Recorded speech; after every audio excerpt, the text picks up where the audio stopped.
5, 4, 3, 2, 1, 0.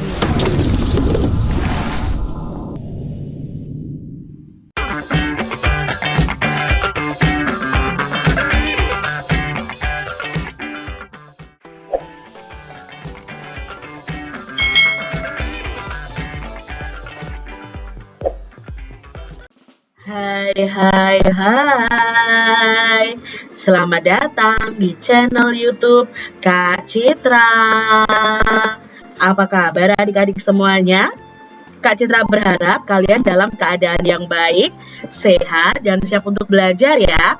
Hari ini kita akan belajar masih di tema 7, peristiwa dalam kehidupan, subtema 3, peristiwa mengisi kemerdekaan, pembelajaran yang kedua. Mari adik-adik yang hebat, kita belajar dengan penuh semangat.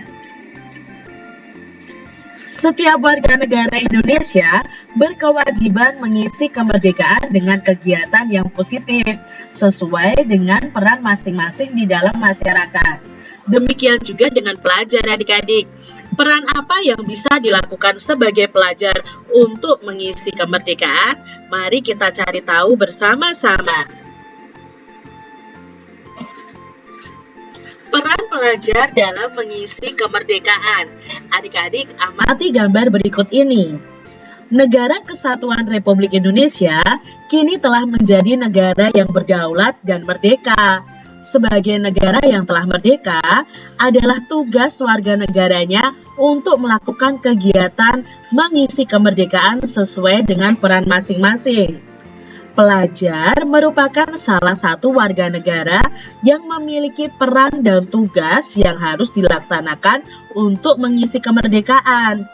Pelajar merupakan bagian dari pemuda bangsa yang akan menjadi penerus bangsa ini. Sebagai generasi penerus bangsa, para pelajar ini dituntut bekerja keras dan belajar dengan sungguh-sungguh untuk meningkatkan kualitas dirinya. Ya, generasi berkualitas pasti diperlukan untuk memajukan bangsa. Belajar tidak hanya dilakukan di lingkungan sekolah.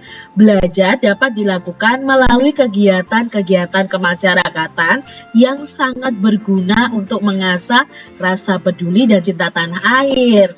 Nah, kegiatan tersebut bisa seperti pramuka, palang merah remaja, menjadi duta seni, kegiatan olahraga, merupakan beberapa kegiatan yang berdampak baik bagi peningkatan kualitas diri pelajar.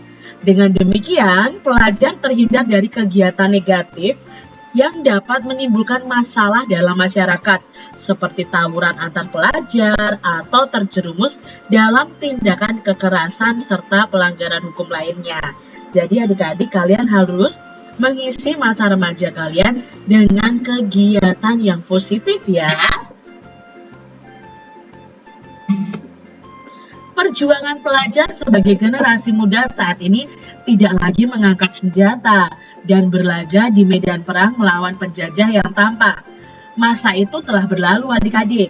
Pelajar sebagai generasi penerus bangsa harus berjuang melawan kebodohan, kemiskinan, rasa malas, rasa mudah menyerah yang dapat merugikan masyarakat dan bangsa. Generasi muda Indonesia harus sehat jiwa dan raganya.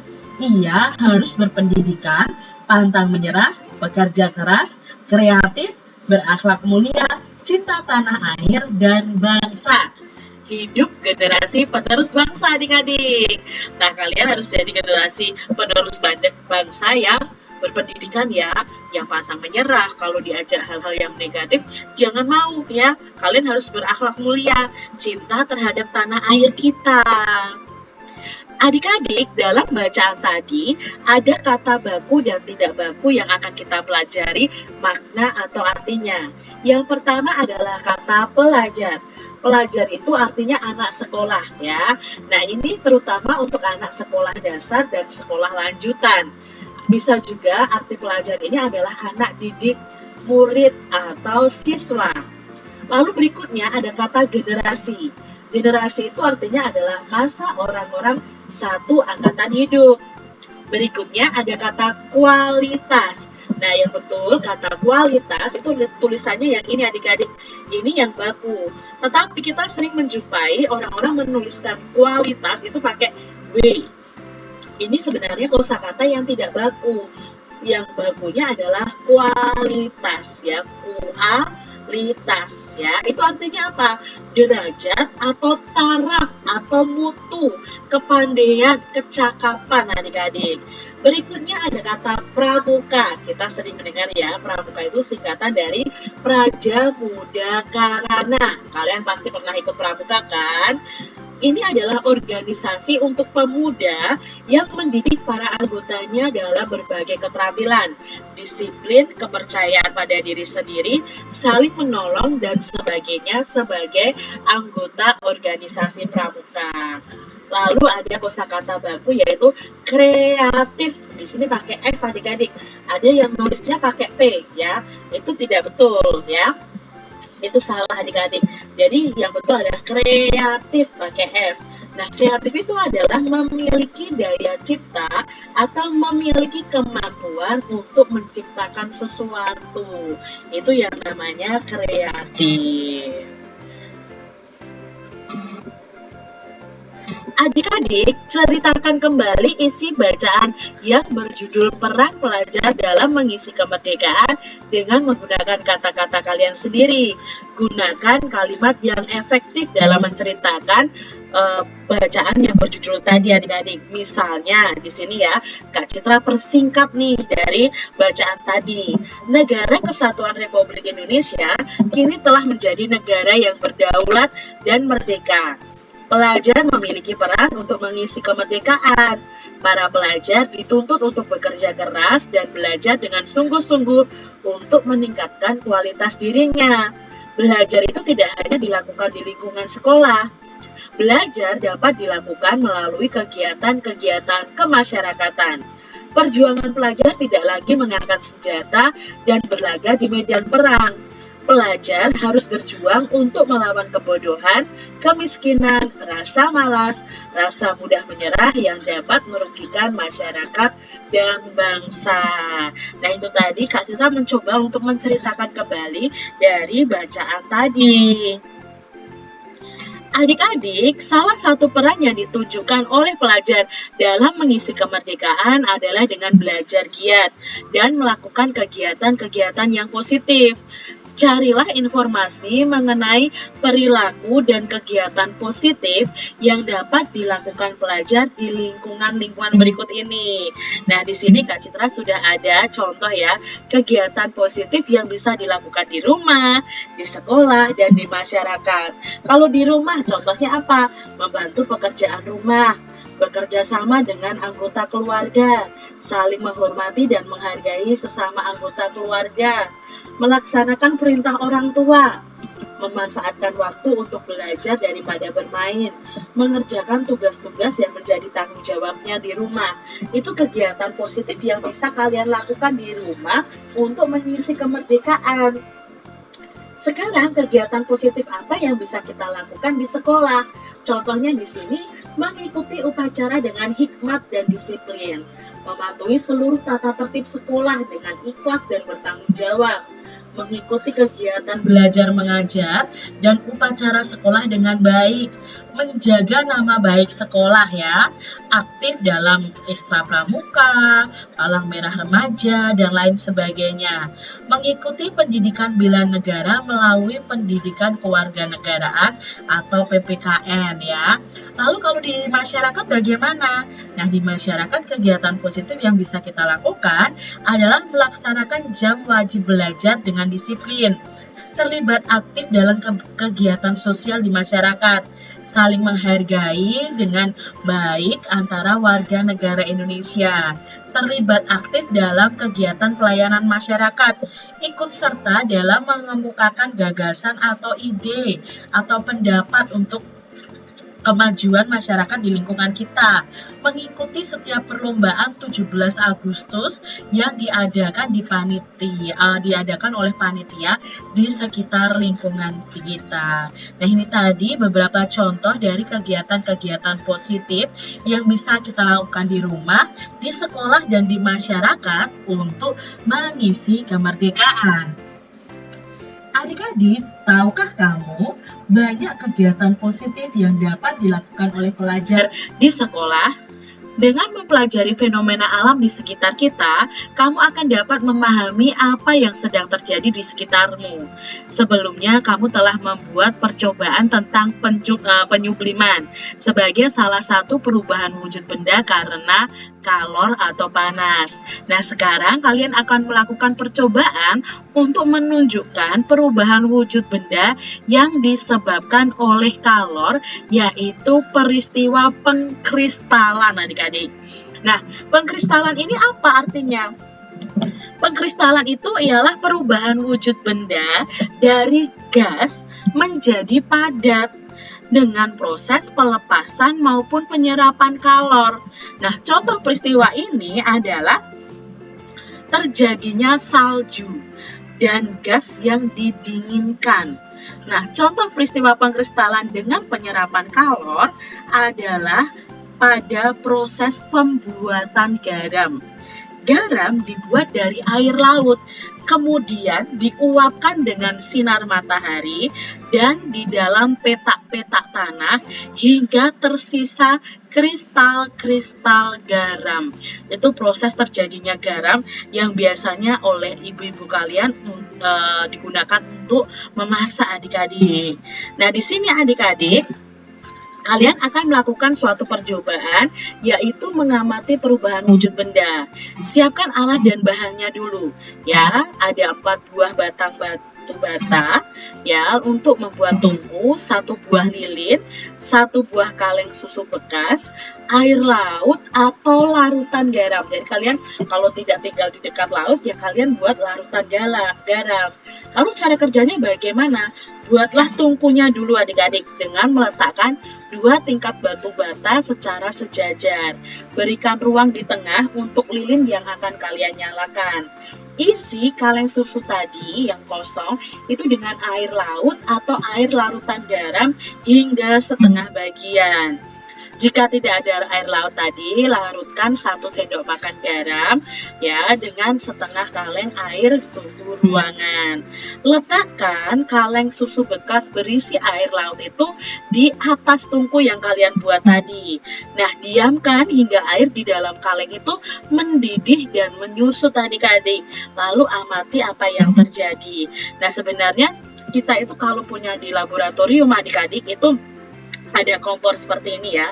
Ini pakai spiritus sebenarnya. Lalu nanti akan kita taruh air dari larutan garam, lalu kita panaskan seperti ini. Tapi kan ini karena kita tidak punya peralatan seperti gelas laboratorium, lalu kompor ini ya, lilin ini untuk kompor percobaan ini, maka kalian menggunakan batu bata, adik-adik. Nah, nanti ketika ini dipanaskan, air di dalam kaleng ya, di dalam kaleng susu bekas ini lama kelamaan akan menyusut dan muncullah garam, adik-adik. Terjadi kristal-kristal garam nanti di situ. Kalau kalian panaskan semakin lama semakin menyusut dan menjadi garam. Ya, itulah proses perubahan wujud bendanya. Ya, di sini kalian akan mengetahui proses perubahan wujudnya. Nah, bahannya tadi adalah air laut. Diperlakukan dengan apa? Dipanaskan dalam kaleng bekas menggunakan lilin yang bertujuan untuk menguapkan air laut agar terbentuk garam. Nah, hasil pengamatannya apa? Saat proses pemanasan, volume airnya akan berkurang karena air lautnya akan menguap dan lama-kelamaan terdapat endapan putih atau garam. Nah, endapan putih ini semakin banyak dan volume airnya akan semakin berkurang hingga akhirnya terbentuk garam yang halus. Dari percobaan ini kita bisa simpulkan bahwa pembuatan garam dari air laut yang dilakukan dengan cara proses penguapan dengan menggunakan pemanasan lilin menunjukkan adanya perubahan wujud dari benda gas menjadi benda padat. Tadi kan airnya menguap. Nah, uap itulah, gas itulah yang menjadi padat adik-adik. Nah, proses ini disebut dengan pengkristalan. Peristiwa mengkristal merupakan kebalikan dari menyublim. Adik-adik, sebagai generasi penerus bangsa, kamu tentu tahu bahwa pelajar itu harus berusaha untuk meningkatkan kualitas dirinya. Selain memahami ilmu pengetahuan, seorang pelajar juga harus dapat menyeimbangkan dirinya dengan kemampuan untuk memahami dan menikmati keindahan di sekitarnya. Salah satu keindahan yang dapat dinikmati adalah seni rupa. Nah, hasil karya seni rupa itu telah menjadi bagian dari peradaban manusia, termasuk nenek moyang kita. Bentuk seni rupa itu seperti seni tekstil, itu berupa batik, tenun, dan songket. Lalu ada seni anyam, seni ukir, seni keramik, seni lukis, dan seni patung.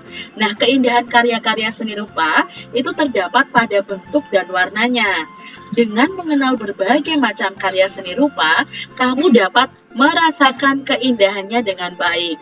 Mari kita simak bacaan berikut ini untuk memahami berbagai jenis seni rupa tanah air sejak zaman nenek moyang kita dahulu. Nah, di sini ada contohnya, gambarnya adalah seni rupa lukisan, kain tenun, dan anyaman. Yuk kita cari tahu bersama-sama adik-adik.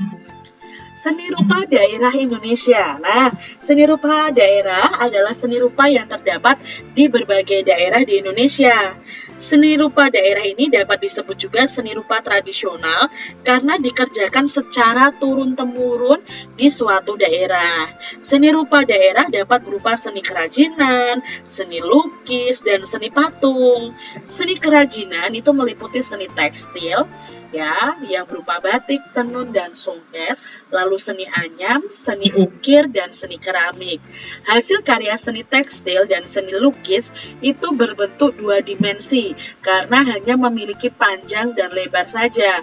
Berbeda dengan hasil karya seni anyam, seni keramik, dan seni patung yang umumnya itu tiga dimensi, jadi memiliki ukuran panjang, lebar, tinggi, atau memiliki volume.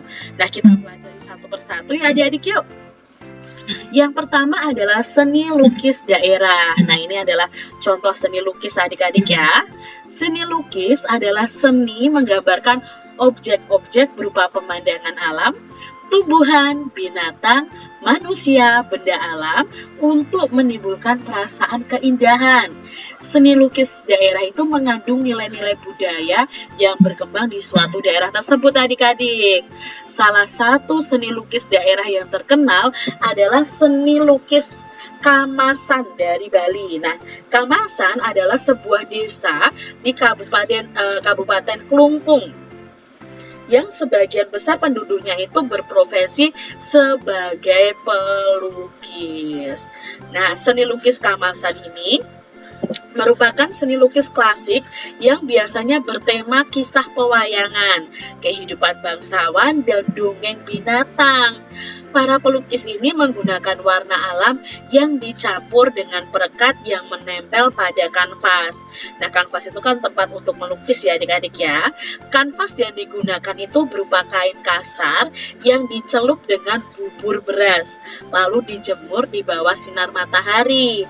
Setelah dijemur, kain akan digosok agar permukaannya halus dan siap untuk dibuat sketsa seni rupa tanah air sejak zaman nenek moyang kita dahulu. Ini tentang seni lukis daerah adik-adik. Nah, seni lukis daerah dari Kamasan ini adalah seni lukis kaca Cirebon. Selain ini ya, selain lukisan daerah dari Kamasan ini, ada seni lukis kaca Cirebon nih adik-adik ya. Seni lukis kaca seperti ini juga merupakan seni lukis klasik yang menggunakan bahan dan teknik yang berbeda. Seni lukis kaca Cirebon ini dibuat dengan cara terbalik, yaitu menggunakan media kaca. Sketsa dibuat pada kertas yang kemudian ditempel pada kaca, lalu dilukis bagian sebaliknya dengan menggunakan kuas. Salah satu tema khas lukis kaca Cirebon adalah wayang dan batik Cirebon dengan motif mega mendung yang dikenal. Ternyata kalau melukis tidak hanya di kanvas saja adik-adik, bisa di kaca juga ya, seperti seni lukis kaca dari Cirebon. Selanjutnya ada seni patung daerah. Nah, seni patung adalah seni membuat bentuk manusia atau binatang dengan bahan yang lunak atau bahan keras. Patung dari bahan lunak dibuat dengan teknik membentuk, sedangkan untuk patung dari bahan keras itu dibuat dengan teknik meraut atau memahat adik-adik. Salah satu contoh patung tradisional adalah patung Asmat yang dibuat oleh suku Asmat yang tinggal di Pulau Papua. Nah, masyarakat suku ini biasanya menggunakan kayu bakau untuk membuat patung adik-adik yang menjadi bentuk hubungan mereka dengan nenek moyang. Oleh karenanya, tema pemahatan pada umumnya itu tentang penghargaan kepada nenek moyang mereka. Walaupun hanya menggunakan peralatan yang sederhana seperti kapak batu, pisau dari tulang, dan paku yang dipipihkan, patung yang dihasilkan ini bernilai estetika dan religius yang sangat tinggi adik-adik. Sungguh khas loh adik-adik patung dari suku Asmat ini. Yang ketiga ada seni kriya. Nah, seni kriya ini merupakan seni kerajinan dalam membuat benda-benda pakai berdasarkan kegunaan dan keindahannya dalam kehidupan sehari-hari. Berbagai jenis seni kriya dapat dijumpai loh adik-adik dalam kegiatan kita sehari-hari, seperti seni tekstil berupa batik, songket, dan tenun. Selain itu, terdapat pula seni anyam dan seni ukir. Nah, seni anyaman merupakan seni menjalin bahan berbentuk bilah atau batang dengan menggunakan pola tertentu sehingga berbentuk sebuah benda. Nah, seni anyam ini dibuat untuk memenuhi kebutuhan untuk membuat wadah-wadah dengan menggunakan bahan alam yang tersedia. Bahan-bahan yang digunakan itu sangat beragam.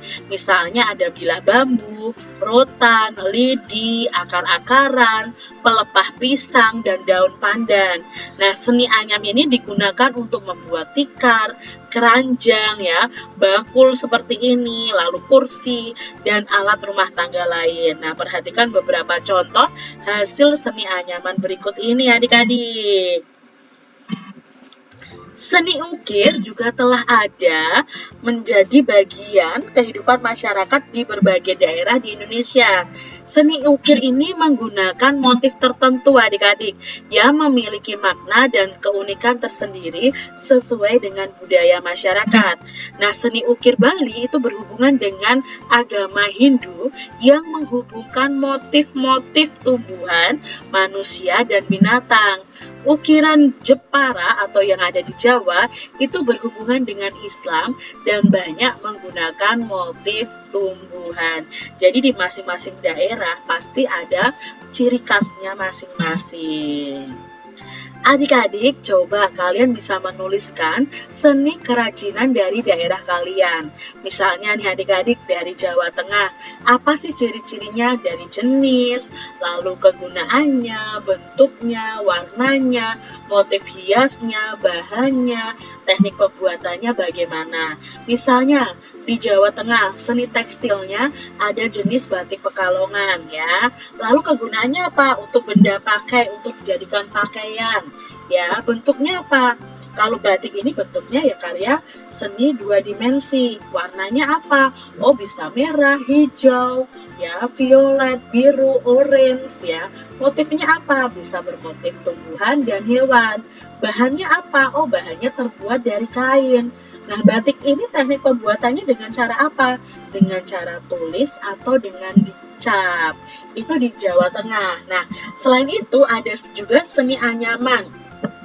Itu di kota Wonosobo. Nah, namanya adalah tikar mendong mendong atau mendong ya, Wonosobo. Nah, kegunaannya apa? Ini untuk benda pakai juga. Ini ya contohnya ya, tikarnya adik-adik ya. Bisa dijadikan tikar, bisa dijadikan tas, lalu bisa dijadikan sendal juga ya adik-adik ya. Ini termasuk bisa juga karya 2 dimensi dan 3 dimensi kalau dijadikan tas. Tapi kan di sini dijadikan tikar adik-adik. Nah, warnanya itu unik-unik. Ada warna biru, merah, hijau, ungu, dan lain sebagainya. Nah, motif hiasnya biasanya seperti songket atau batik atau burik. Dari apa? Dari bambu adik-adik. Teknik pembuatannya dengan apa? Dengan dianyam. Lalu seni ukir dari Jawa Tengah itu adalah ukiran Jepara. Nah, biasanya dipakai untuk apa? Lukisan. Lalu ada juga dipakai untuk almari, untuk patung, dan sebagainya adik-adik. Biasanya itu berbentuk karya 3 dimensi. Warnanya coklat seperti ini. Nah, motifnya bisa tumbuhan, bisa hewan, dan lain sebagainya. Bahan yang digunakan adalah kayu. Nah, teknik pembuatannya adalah dengan cara di carving atau diukir. Itu tadi dari Jawa Tengah. Bagaimana dengan seni kerajinan di daerah kalian masing-masing? Kalian bisa tuliskan di buku tulis kalian ya. Kalian bisa bertanya kepada orang tua kalian atau kepada guru kalian. Demikian tadi adik-adik pembahasan kita di tema 7, subtema 3 pembelajaran yang kedua. Semoga video pembelajaran ini bermanfaat untuk adik-adik semuanya. Dan sampai jumpa lagi di video pembelajaran Kak Citra selanjutnya. Tuhan memberkati. Jangan lupa tekan tombol subscribe, lalu tekan loncengnya, tekan juga tombol like, lalu share ke media sosial kalian. Jangan lupa untuk ikuti media sosial Kak Citra. Terima kasih.